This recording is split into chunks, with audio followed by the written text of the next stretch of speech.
Hey everybody, thank you so much for coming out today. Some of you guys who are watching online know we are outside and more than 6 feet apart, so I'll be removing my mask. I'm being good. So why am I here? Why would I take my time to come out to Afton, New York, to talk about someone running here locally in New York State? Because this is our time to make actual change, not only in New York, but across the entire state. And I know if you're watching, those of you here, thank you, you're all New Yorkers, obviously. But for those of you who aren't, you might say, why do I care about New York State? Because New York State is the actual battleground state for the rest of the country. They're going to tell you, oh, the battleground state is it's Florida, it's Pennsylvania, it's this, it's that. It isn't. That's the battleground state to decide, well, will the left rule you or will the right rule you? That's that. But to actually get people to help and change and shift our mindset in this country, the battleground state's New York. What happens in New York will cross this country, good or bad. It will cross this nation. So we have to care about New York State, even if you're not New York. You have to.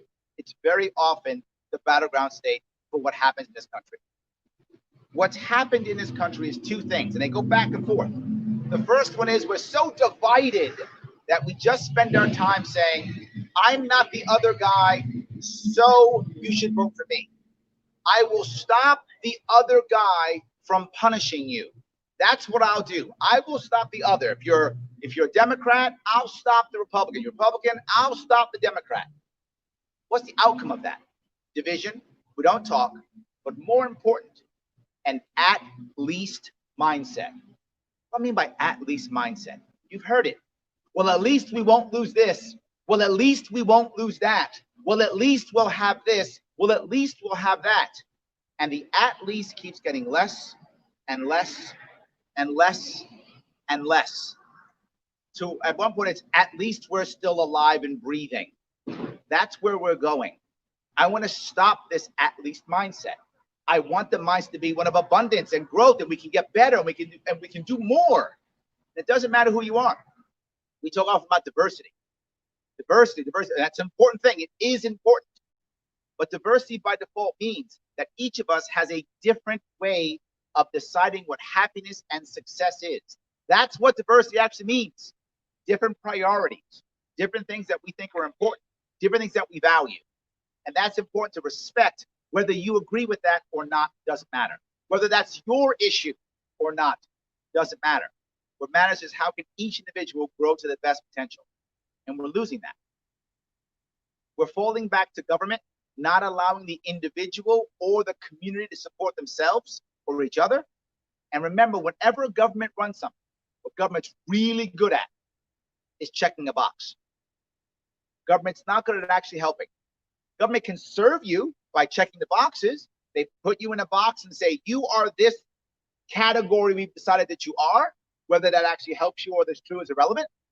And because of that, you'll get 3 check boxes of service. We will serve you. And then we walk away. Were you helped? I don't know. Was it what you actually needed? I don't know. Did I check my boxes? I sure did.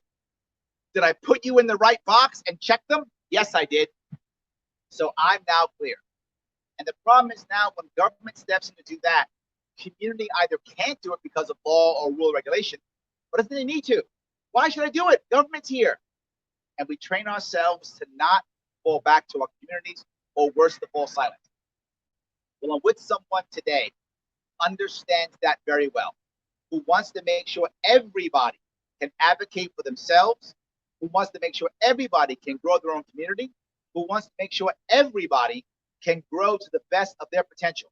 He wants you to have a voice. He wants to fight so you can have a voice. He wants to build your community. He wants to build community here in New York State, which will cross the entire country. A man I respect tremendously. Please listen to this man. He's running here in New York State in District 52. Did I get it right? See that? I'm good. I remembered. District 52, the man himself, Thomas Weider.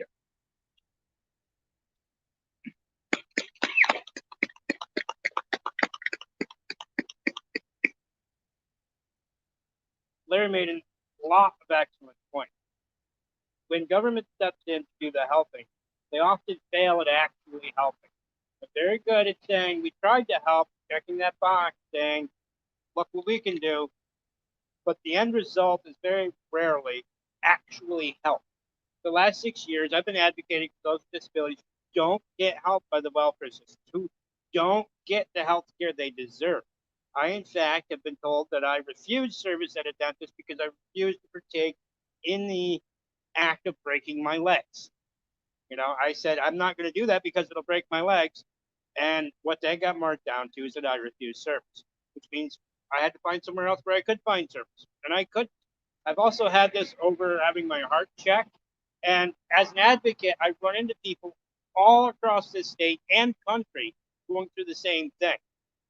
I have dealt with a woman in Sydney who was being abused, who was not having her needs met. And over the last 3 years, I've taught her to speak up. I've taught her to be loud. I've taught her to express what she needs. And now an independent advocacy group has come in and made sure that group home is doing what it's supposed to be doing. I'm dealing with a gentleman out of the Albany area, which it's a different situation. He has lost hope. It is hard to get this guy to understand that he has to speak up. He has to ask for what he needs, or he won't get it. And that's an interesting diatribe to something called welfare. That is for our welfare. It's for our well-being. It's so we are cared for and fare well. But the problem with that is what people who are beholden to these systems end up thinking or feeling is that if the government can't help me or if the government won't help me, then there's nobody who will or nobody who can. And I spent the last 6 years proving that wrong. It's not that hard to reach out and find an independent organization, an independent nonprofit, an independent charity that will help different health situations, different disability situations. And people just don't do it because they don't know they can or they don't think they can. The big bad government wouldn't, so nobody will. In New York, social workers and other nonprofits are ridiculously restrained from help. I've run into, in the past 6 months, a social worker who was trying to get a gentleman a hospital bed in his late 80s, and the system failed twice to get it, even though he should have seen it. And the system is designed to fail. Now, after that, we had this COVID lockdown situation, and the system wasn't moving. This social worker found 4 brand new, free, donatable hospital beds and was told she couldn't give him one because government regulation over liability on her position. So instead of helping, we're letting this gentleman suffer. That's ridiculous. Now, there's a big part of what it takes to pick up the slack where the system fails, and that's our communities. But when I reach out to help someone, I'm often, the first step I ask is, who do you know? Who's around you? Who are your friends? Who's your family? Are you connected with your community? Who can we talk to that might have a means to actually help you or help you get help? This involves a lot of crowdfunding. My own wheelchair was crowdfunded by the Libertarian Party. It saved my life when the system failed to give me one that wouldn't injure me. Now, if, as a disability advocate, I'm doing this for 6 years and I come to the Libertarian Party and then I end up in the same situation of which I've been helping others for, and lo and behold, I find out libertarians already do this. The Libertarian Party is already picking up the slack to the government through voluntary action. We find people who need help. We find people who aren't helped, and we help them. That is what we need to be doing across the board, no matter what party you're affiliated with, no matter what community you're in. We need to be helping each other. Now, in New York right now, we've seen our tax base depleted, right? Our young people have left, and our taxes are going up. That means we're going to tax fewer people more. Now, our government systems are inefficient. Whenever someone tells me it's okay for the welfare that I receive, I say, fine, I'll give you $2 or $5 for every $10 bill in your pocket, because they're inefficient and they're ineffective. Even where they say they help, they don't. There's a lot of money wasted through this process. I have to prove still 16 times a year that I can't walk. Now, I'm not the only one in that situation. how do we get our communities to be able to pick up that slack? Because no system we put in place will ever be perfect. Nothing the government does will ever help everyone. That is a misnomer. That is a lie they tell you to make you vote. Now, how do we get people who don't get help from the government to get the help they need? We need to grow our economy. And in District 52, that means agriculture. We have a vast swath of agricultural land that's either underutilized or not profiting as well as it could be due to government regulation. Right? We see these big farms pop up and they're shipping hay and corn out of state, overseas, or they're doing mass dairy, which doesn't create a lot of jobs. And in my opinion, as a farmer, tends to ruin the land the way they do it. We need to deregulate and untax our small farms. So that we do have a tax incentive, a tax break for farmland. But when it comes to small farmers who are capable of producing a better product, demand a higher price, and is in high demand right now, what we see is that it is actually hard for them to get that tax exemption. You know, why do we need to offer tax exemption? You think maybe our taxes are too high? Maybe if you filed as a small farm and business, you should just automatically have lower taxes. Why are we wasting through this system? I mean, as a farmer, right now in New York, if you're a small farmer in particular, you're having 1, 2, 3, or 4 jobs outside the farm just to survive. Yeah. How is that even feasible? And then we have to dissect and disseminate a tax code or pay someone else to do that when we're already struggling. What we need to do is simplify these systems, offer alternative options. And when it comes to those with disabilities in particular, we need to stop harassing them. Government paperwork. It is a part to full-time job to keep up with the redwoods that they mail me every year. I ignore most of it because fortunately for me, the systems don't do a whole lot for me. And it's much easier to go to people I know, people who will help, the Libertarian Party, and get the help I need. It's also more cost effective. This chair cost less than a third of what the state would have paid for one that I consider to be far inferior. It would not do what I need to have a life, know my community, and get outside my own door. We see so much abuse in these systems, and it doesn't get classified as abuse.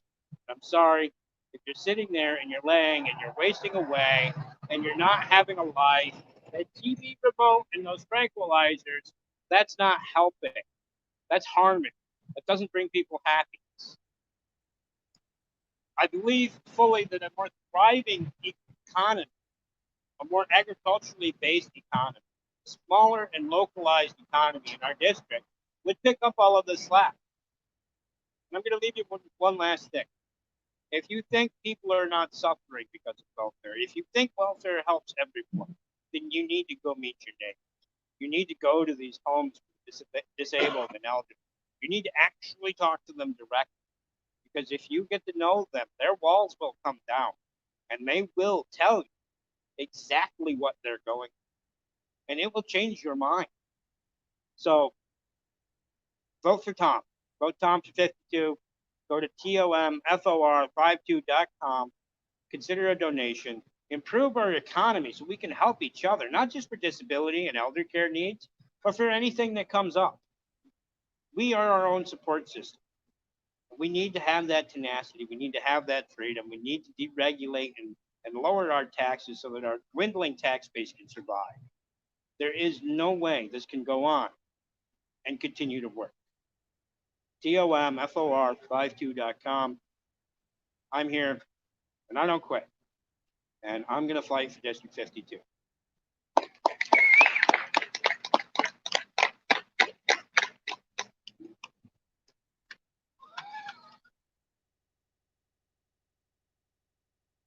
Thank you for that, Tom. I appreciate it so much. So good, so much great information. Making anyone who wants to do better able to go out there and do better, supporting our community, real answers, real solutions, caring about farmers, being a farmer, understanding what's right in his district. Localization is the answer. We can make a better New York. We can make a better nation. But more importantly, if we bring our communities together, we can stop fighting. We can stop talking. We can start talking. You heard what he said. He said, why aren't we meeting our neighbors? He said, why aren't we talking to our neighbors? Why don't we know who they are? Many of them will help us. They want to, and we can help them too. We can gain our purpose through our community. We can gain happiness through community. When I ran for office before, what did I talk about? Life, liberty, pursuit of happiness. This was the only party that talks about life, liberty, and pursuit of happiness. Tom is pursuing happiness for himself and for others, everybody, himself and for you. So check him out. This is Libertarian Movement. This is the year. Vote gold. Everybody, vote gold this year.